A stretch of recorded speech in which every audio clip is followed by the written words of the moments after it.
ሰዎችን እንዲረዳ ጉልበት የሌላቸውን ጉልበት እንዲሆናቸውና መናገር ለማይችሉ ሰዎች መናገር እንዲችልላቸው ተናጋሪ እንዲሆንላቸው እንደላከው እንመለከታለን።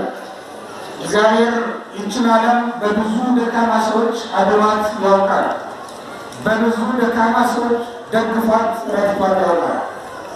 አንደበት ያልነበረውን ልሳነ ትብ የሆነው ሙሴ ዲዳይ ነኝ አንደበት የለኝም መናገር አልችልም እያለው ስለ እስራኤል ትናገር ዘንድ ሾሜሃለሁ ብሎ አንደበት ባልነበረው ሰው በሙሴ አማካኝነት ፈርዖንን ተከራክሮ ድል ሲነሳው ተመልክተናል። እግዚአብሔር በትር ብቻ በያዘው ሰው በሙሴ ፈረስና በሰረገላ የሚሮጡና የሚታገሉ የነበሩ ሰራዊቶች ያሉት ፈርዖንን ድል ሲነሳ ተመልክተናል። እግዚአብሔር መሳሪያ ባልያዘው በዳዊት አድሮ በብዙ ጦር የተከበበውን ብዙ ጦር የታጠቀውን ጎልያድን ድል ሲያደርግ አይተናል።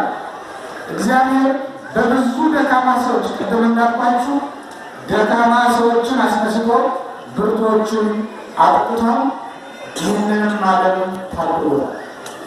እግዚአብሔር እንደ ብርታታችን ያይደለ ድካማችንን አይቶ እንደ ድካማችንን የማይቶ እንደ ብርታታችንን ደግሞ ዓለምን እንድናጠፋ የማይተውን የማያሰለጥነን የማያሰለጥነን የማያሰላብተን አምላክ ዛሬ ደግሞ ይህን ታላቅ መልአክ ቅዱስ ሚካኤልን ሕዝቡን ይረዳ ዘንድ ወገኖቹን የሚያምኑበትን የምትታመንበትን ነፍስ ይረዳ ዘንድ እግዚአብሔር ላከው። አንዲትን ነፍስ ንቆ የማይተው አምላክ እንዴት ደስ ይላል! ለሕዝብ አይደለም ዛሬ ቅዱስ ሚካኤል የተላከው ለአንዲት ነፍስ ተልኮ መጥቷል። ያውም ብላቴና ለሆነ ሕፃን ለባህራ ቀኝና ግራውን ለማያውቅ ብላቴና የእናቱን ሃይማኖት ምክንያት በማድረግ እናቱ ድሃ ናት። ድርሳነ ሚካኤልን ስልሳውን ሌሎቹ መጻሕፍት እንደሚነግሩ ምንም የላትም። ይቺ ሴት በባለጠጋው ቤት አጠገብ ትኖራለች። ከምታምነው ሃይማኖት በስተቀር ከምታመልከው አምላክ በስተቀር በእሷ ቤት ውስጥ አንዳች የሚጠቅም ነገር የለም። ከማን በቀር በቦታ ውስጥ የሚጠቅማላችሁ ወገኖች፣ በውድ ዋጋ በገዛችሁት መቀመጫ ትመኩ ይሆናል።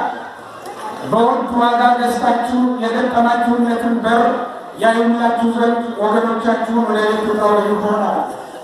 በውድ ዋጋ የተገዛውን ልብሳችሁን ለብሳችሁ ወደ እግዚአብሔር ስትወጡ ስትገቡ ሰዎች እንዳያዩአችሁ ትመኙ ይሆናል። ወገኖች የሚጠቅም አንዳች ነገር ምንድን ነው ካላችሁ ሃይማኖታችሁ፣ እሱም በልባችሁ ውስጥ የሚኖረው የሚጠቅም የሚረባ አንዳች ሀብት አለን ካላችሁ ሃይማኖት ነው፣ ሌላ ነገር የለም።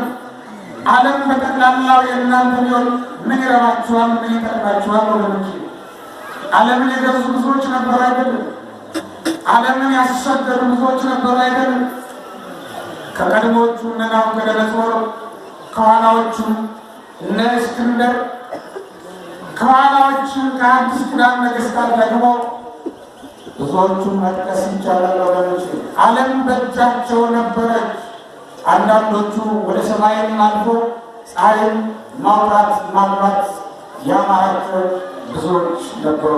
የምድሩ ጨርሰውት ማለት ነው። ሁሉም የነሱ ሆኖ ነበር። ዛሬ ግን የሉም። እንኳን የነሱ የሆነው እነሱ ራሳቸው የሉ።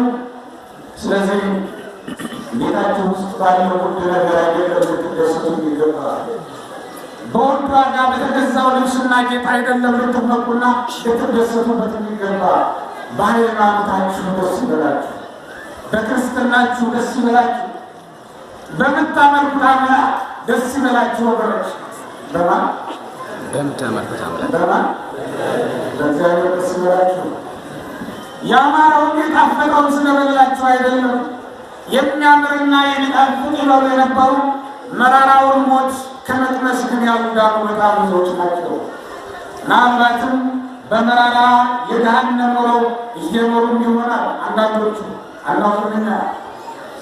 ነገር ግን በዚያ መራራውን መከራ ስለ ክርስቶስ ብለው ተቀብለው ዛሬ በዘላለም በሚጣፍጥ የመንግሥተ ሰማያት ሕይወት የሚኖሩ ደግሞ ብዙዎች ናቸው። ከገነት ወንዞች ከገነት ፍሳሾች ለመጠጣት ብለው በዚያ ዓለም ጉሮሯቸውን በጥም ያደረጉ በጣም ብዙዎች ናቸው ወገኖች። ስለዚህ በሃይማኖታችሁ ካልሆነ በሌላ በአንዳችሁ ነገር እንዳትደሰቱ አደራላችኋል። በምታመልኩት አምላክ ካልሆነ በሌላ በአንድም ነገር እንዳትመኩ ለምናችኋለሁ። ቤተክርስቲያን የምታስተምረው ይሄ ነው። ያቺ ሴት የነበራት ብቸኛ ሃይማኖቷ ነው። ቤቷ ውስጥ የነበረ ክብሯ እሱ ነው። አወላጅ ኋላ የነበራት በምትያዝ ሴት ተሰ ሞት በተያዘች ጊዜ እትርቴን ቆርጥላት እንኳን አንድ ሆነን ባትነዋ አተሰ ምን ዳናታ ሀብታም ሲታመን ገና ምጥ ሳይመጣ በዙሪያው የሚመጡ የሚሽከረከሩ ብዙዎች ናቸው። ሳያደናቀፈው እኔ የሚኖሩ ብዙዎች አሉ። ሀብታም ባለስልጣን እንቅፋት ሳይመጣው ልብሱ ሳያድፍበትነት አሁን የሚሉ ብዙዎች አይደል? ሳይረበው እና ብላ እና ጠጣ የሚሉት ብዙዎች አይደል? ድሃ እንግዲህ ማለት ነው። ድሃ ብዙ ለምኖ ይሰማል። ባለጸጋ ግን ገና ሳይናገር ያሰበው ይፈጸማል። ቀናኑ ይህን የምደርድር ነው እንጂ ይህን በሰዎች ዘንድ ነው እንጂ በእግዚአብሔር ዘንድ ወይም በሰማይ አይደለም። በምድር ነው ሳያስቡት ይፈጸምላቸዋል፣ ያላሰቡት ይደረግላቸዋል። ለባለስልጣኖች ለባለጠጎች፣ በሰማይ ግን የድሆችን ጩኸት ይሰማል። ባለጸጋ ሲሰማም እያልኳቸው አይደለም። በእግዚአብሔር ዘንድ ድሃና ባለጸጋ ሁሉም እኩል ነው። ራቁቱን አድርጎ ያየዋል እግዚአብሔር። እግዚአብሔር ራቁቱን አድርጎ ያውቀዋል። የለበሰውን አይደለም የሚያውቀው፣ ከለበሰ በኋላ አይደለም የሚያየው።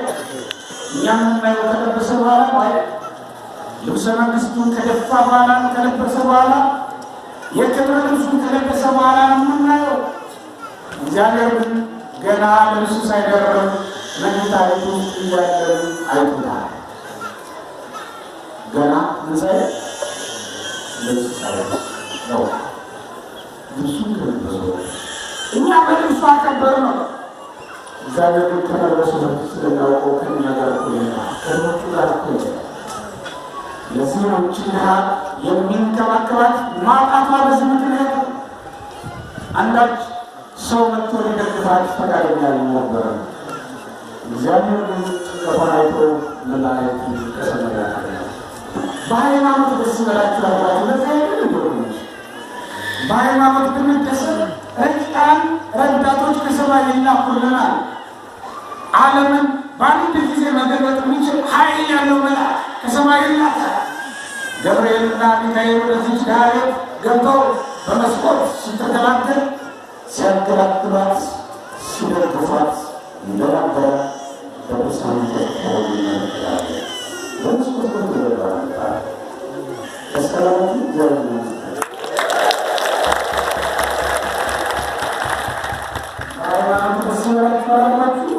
በሃይማኖታችሁ ተመኩበታል አልኩት። ይህ እኮ ነው የተቸገሩ ነገር ስላችሁ ሃይማኖታችሁ ነው። እውነት ሰዎችን አጠገባችሁ ያሉ ሰዎችን ውሃ ስጡኝ ለማለት ተጣታችሁ ወይም ቀስቅሳችሁ አይደለም የሚደርሱላችሁ። ሰም እያላቸው በተዘጋ ውስጥ ሞቶ ተገኙ ልጆች ዘመን እንደሌለ ዘመዶቻቸው አልደረሱላቸው ብለው ጠላት ደርሶ አንቆ የገደላቸው ብዙዎች አይደሉም። ዘመዶቻቸው አጠገባቸው ያሉ አብረዋቸው በማየት ዙሪያ እየበሉ እህል አንቆ የገደላቸው ብዙዎች አይደሉም። ዘመዶቻቸው ነፍሳቸውን ይዘው ማስቀረት ያልቻሉላቸው በጣም ብዙዎች ናቸው። እግዚአብሔር ግን ከሆነ ይችላል። ስለዚህ ከዘመድ ይልቅ ማን ይቀርባል? እግዚአብሔር። ማን ይቀርባል? እግዚአብሔር። ከወዳጅ ይልቅ ማን ይቀርባል? እግዚአብሔር። ስለዚህ በእውነት ወገኖች በዚህ ዕድሜያችሁ ከእግዚአብሔር ጋር ተወዳጁበት። በእያንዳንዱ ቀን ወደ እግዚአብሔር በፍቅር ቀርቡበት። እግዚአብሔርን ወዳጃሉ ከእግዚአብሔር ዘንድ ሆኖ ባለሟሎቹ ሚካኤልን ገብርኤልን ወዳጅ አድርጉበት። በዚህ ዕድሜያችሁ በዚህ ዓለም በምንኖረው ኑሯችን በሰማይ ወዳጅ እናድርግበት። ገበሩ ለከማይ ይርታደልባል ወንጌል የተባለው ገበሩ ለከማይ ይርተናው ያመጻ በቃ ያመጻ በዚህ በኃላፊው ዓለም ገንዘብ በኃላፊው ዓለም ሀብት በሰማይ ወዳጅ አድርጉበት ነው። ሁለተኛ ወዳጅ ፈጣን ወዳጅና ፈጣን ረዳትና ሚካኤልና ገብርኤል ናቸው። ባህላቸውን ታገብ የነበረችው ጊዜ ምጥ በተያዘች ጊዜ ሰማይ አራቃቸው። ገና ማማት ስትጀምርበት ሰው አገላገላት።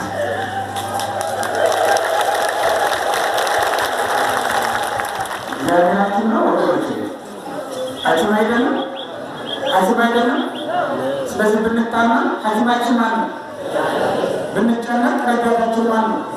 እግዚአብሔር ነው። እግዚአብሔር ባለጠጋ ነው አይደለም? ታዲያ በድህነታችሁ ለምታላላችሁ እግዚአብሔራችን ነው አይደለም? ታዲያ ደዌ ሲይዛችሁ ለምትጨነቃላችሁ?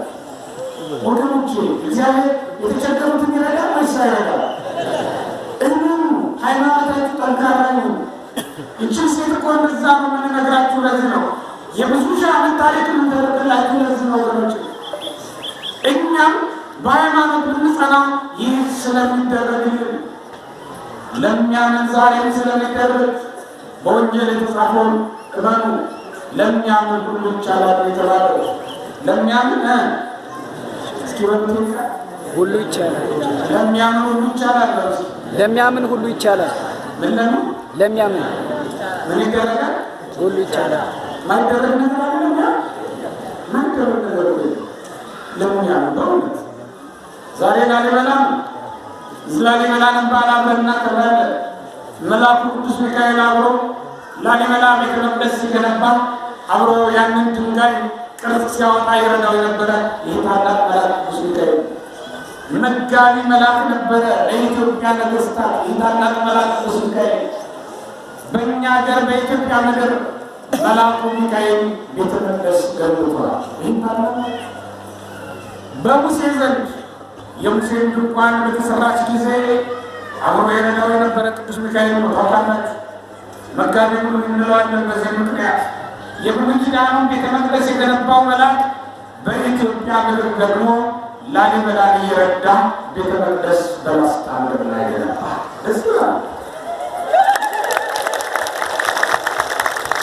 ላሊበላ እንደዚህ ሴት ነበር። ሌላ ከሩቅ ጠላት ያልመጣበት የገዛ ወንድሙ ያሳድደው የነበረ ጻድቅ ነው። ላሊበላ ገድሉ ተመልከቱ።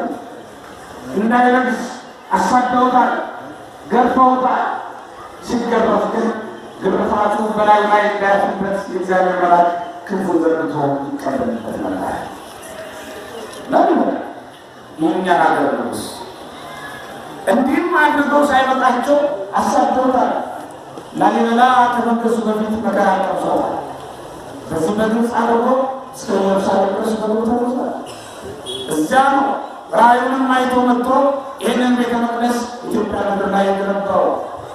ዛሬ ድንጋይ የሚታዘዝለት እንደ ሰን የሚቀርብለት ያ ጥበበኛ ንጉሥ ላሊበላ ሞተ። ይህን አስቦ ዛሬ በሰማይ ብትበሩ በምድር ላይ ብትሽከረከሩ በሚያምር መኪና ብትንፈላሰፉ በአማራ ጎጆ በአማራ ድንኳን ውስጥ ብትጠሩ ትሞታላችሁ። ላሊበላ ድንጋይ ያሸነፈ ንጉሥ፣ የድንጋይ ልብ የመረመረ ንጉሥ ሞትን የሚያመጣበት ጥበብ ነበር። የሥጋ ግብር ሞት ነፍሱ ሰጠ። ጥበበኛ ሞት አለ። ያንን ሁሉ ጥበብ ይዞት ሞተ። ግን በስራ ገር ወንድም ያንተረት ሞት ለገን ትታወስበት ስራ ይኖረ ይሆን አስብ ለራስህ።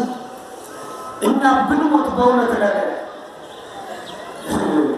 ቀብረውን የሚመለሱ ሰዎች እንኳን ከፈለሰ በኋላ የማያስታውሱ ብዙ የምንታወስበት ምንም ስራ የለምና እንዲያውም ለአንዳንዶች ተነቀለልን የምንባል እንሆን ይሆናል። ቁርሱንና ብዙዎቻችሁ ወገኖቼ ላሊበላ ሺህ ዓመት ሊሞላው ተቀመጠ። 9 ዓመት አካባቢ ሆኗል። ዛሬ ግን እንደ አዲስ ላሊበላ ላሊበላ ዛሬ የኛ የኢትዮጵያ ሕዝብ አይደለም ዓለም ላሊበላ ያውቀዋል። ሞተን ማለት መስራት ይሄን በሃይማኖት ነው። በእግዚአብሔር ዘንድ ሕያው ነው። የምታመልኩት አምላክ ሕያው አይሞትም። ይሞታል አይሞትም? ንገሩኝ። ይሞታል? ማን ተናገሩ? የማይሞት ማን ነው? እግዚአብሔርን የሚያመልኩ የማይሞት ጌታ ተናግሯል። አብሮኝ ሁሉ ዘያምን ይመሩት የሚያምን በሚኖር አይሞት አይደለ? በሱ ዘንድ ሕያዋን ናቸው ለዘላለም። ለዚህ ነው በምድር ላይ ቤተ መቅደስ ይገነባላቸው፣ በሰማይ የገነት ባለቤቶች ሆነዋል። በምድር ድንኳን እንሰራላቸው በተክልላቸው ይገርማል። በሰማይ ገነት ተቆጣጥረዋታል፣ ወርሰዋታል። የእግዚአብሔር መንግሥት እጅ አድርገዋታል። በምድር ቤት መታሰቢያ ያደረጋቸው ይገርማል። አይሞቱም። ልክ ላሊበላን እንደረዳ የባህራንን መናት ረዳ። ብዙ ካይ አፎሚያንም እንደዛው ሰይጣን መጥቶ በታገላት ጊዜ ደርሶ ያዳናት እሱ ነው። ይህ ታላቅ መልአክ ቅዱስ ሚካኤል ባህራንን ግን ይህንን ብላቴና አሁንም አልተወም። ቅዱስ ሚካኤል ይጠብቀው ነበር። ጠባቂ ሆኖ ተሾመለት። መልአኩ የሚጠብቀውን ሕፃን ማን ሊገድለው ይችላል? ባለጸጋው ሰገነት ላይ ሆኖ ጎረቤቷ ባለጸጋ ሰገነት ላይ ሆኖ ስታመጥና ቤቷ ውስጥ ስትጨነቅ ያችን ሴት በመስኮት ሲመለከት ነበረ። ይረዳት ግን አልፈለገም። እግዚአብሔር የሚረዳትን ሰው ይረዳት ትመጠና የእግዚአብሔር እርዳታ ሲቀምሱት ወይ ሰው እርዳታ እምቢ ትላላችሁ። ታውቃላችሁ እግዚአብሔር እንደሚረዳችሁ ስታሉ ሰው ሊረዳችሁ ባይረዳችሁ አትጨነቁ። አባ ሚሳኤል የሚባሉ ባህታዊ ነበሩ። 15 ዓመት ጣሟል። ስንት ዓመት ማናቸው ስማቸው? አባ ሚሳኤል ነው የሚባሉ። ስንት ዓመት ጣሟል? 5 ዓመት መነኮሳት ወረዳቸው። ከዚያ በኋላ ሰለቻቸው። ስንት ዓመት ቀረ? 10 ቀረ። 10 ዓመት ግን የማይሰለቸው አምላክ አስታመማቸው። ሚካኤልና ገብርኤል በራስና በግርጌ ቆመው ያገለግሏቸው ነበር እና ከ10 ዓመት በኋላ የሚያሰውኝ 15 ዓመት ከሆናቸው በኋላ ማለት ነው። አንድ የታመመ ሰውዬ ነበረ። ሞተ ወይስ በሕይወት አለ ብለው መነኮሳቱ የሚጠይቋቸው መጡ ይላል። ሰዎቹ ሲመጡ ሚካኤልና ገብርኤል ወጥቶ ነው። አባ ሚሳኤል ያን ጊዜ ተነጻበሱ፣ ተነጫነጩ። ምን አለ ባትመጡብኛ? ሰዎቹ ሲመጡ መላእክቱ ስለሄዱባቸው። ወገኖቼ የሚረዳን ሰው በበዛ ቁጥር እግዚአብሔር ይተወናል። እኛም የሰው እርዳታ እግዚአብሔር በሰዋት ላይ ረዳም ያላቸው አይደለም፣ ግን በዋናነት በሰው እርዳታ እናተደረፉ ለማለት ነው። የሚረዳችሁ ባይኖር እንኳን የሚረዳን ማን አለ ብለን ማመን አለብን። እግዚአብሔር ይመስገን 10 ዓመት አባ ሚሳኤልን ሳይሰለች ያስታመመ እግዚአብሔር ሚካኤል ራሱ ያስታመማል። እያንከላበጠ ከአልጋማ የወረደውን ያንን በሽተኛ በሰው አምሳል እኮ ወለዛው በሚያውቁት መነኩሴ አምሳል በሌላ ከዛ ግን መዓዛው ይገርማቸው ነበር። በሱ መዓዛ የበሽተኛው የድውዩን ሰው መዓዛ ይለውጠው ነበር። መልአኩ ቤት ሲገባ እንዲህ አድርጎ ያስታመማቸው ይረዳቸው። መልአኩ ከሚያስታመማቸው ምን አለ ከደዌ የሚፈውሳቸው ሁሉ ይሆናል። ደዌውማ የጸጋ ምንጫቸው አይለቃቸው። ጸጋ የሚያገኙት በመታመማቸው አክሊል የሚቀበሉበት ነው ደዌው። ለዚህ ነው ከደዌው የማይፈውሳቸው።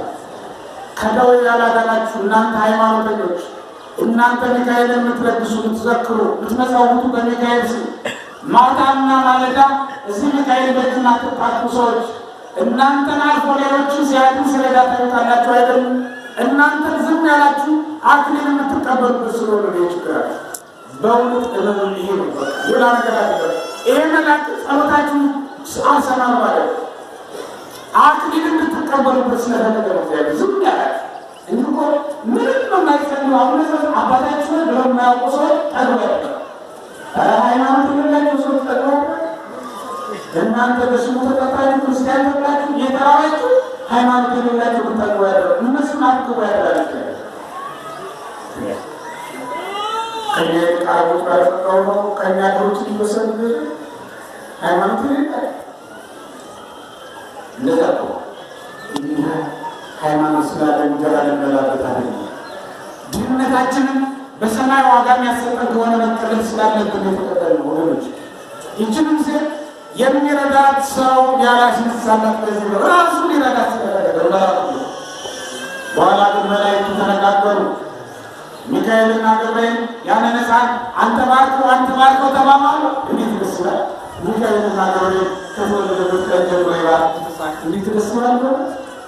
ሚካኤልና ገብርኤል ባረኩት ያንን ሕፃን እግዚአብሔር ባርከው እያሉ ሁለቱም ባረኩት። ሚካኤል ባርኮት ምን ይሆናል? የሕፃን የተባረከ በእግዚአብሔር ፈቃድ ነው። በኋላ ግን ሚካኤልና ገብርኤል አንድ ነገር ተነጋገሩ። ይሄ ሕፃን የዚህን ባለጸጋ ቤት ይወርሳል ሲሉ ያ ግፈኛ ባለጸጋ ጆሮውን ከፍቶ እግዚአብሔር እንዲሰማ አደረገውና ሰገነት ላይ እናደርግ ወሰደና የሰማውን ነገር ማመናቸው አልናሳቀ በእግዚአብሔር አፌዘ በእግዚአብሔር ላይ አፌዘ ሳይቀድመኝ እቀድመዋለሁ። እግዚአብሔር ያዘዘው ያሰበው ነገር ይቀራል ወገኖች፣ ይቀራል። እግዚአብሔር የማይዘን ራስ ሊያደርገው የፈለገውን ድንጋይ አናጢዎች ቢነቁት ምን ቁም ነገር አለው? ግንበኞች ቢጥሉት ምን ቁም ነገር አለው? ባሕራንን እግዚአብሔር መርጦታል። የዝም ባለጸጋ ከተወለደበት ቀን ጀምሮ ሸን ቦታል። ጊዜው ሲደርስ ነው እዚያ ባለጸጋ ላይ የሚቆየው። ይቻለም ያጁ ላይ የምትቆየው እግዚአብሔር እስከፈቀደ ጊዜ ድረስ ብቻ ነው። የሆነ ቀን ላይ ቆረ ጎረቤታችን ይሰጣል። ብዙ ባለጠጎች ነበሩ አይደል? ዛሬ እጃቸው ላይ ዓለም የለችም። ዓለም እነሱ ላይ ነበር። ብዙ ባለስልጣናት ነበሩ አይደል? ሁሉም ነገር እነሱ ላይ ነበረ፣ እነሱ እጅ ላይ ነበረ። ዛሬ ግን እጃቸው ባለ የሆኑ ሰዎች ናቸው። ይህ ሁሉ የሆነው ግን ከእግዚአብሔር ዘንድ ከሆነ ይህችን ሴት የወለደች ማርያም ቤት እንደወስድ የተነገረ ባለጸጋው ከሁለት ዓመት በኋላ ሕፃኑ እኔ ላሳድገው ብሎ አባብሎ ምታገቢ እኔ ላሳድገው አክብሬ እንደላቅቅ ያኖራል። እናቲቱ ሚካኤልና ገብርኤል የተናገሩትን አልሰማችሁ። ባለጸጋውን ብር ሰማ። እንዲሰማ የተፈለገ እሱ ስለነበረ ስላልሰማች ለዚህ ሰው ያንን ሕፃን ሰጠች። ሕፃኑን ወስዶ በሳጥን ውስጥ አድርጎ ያ ባለጸጋ ታሪኩን ላሳጠረው እየበዛባችሁ ስለሆነ አይደል? ላሳጠረው አይደል? ያንን ሕፃን በምን አድርጓል? ወደ ምን ነው?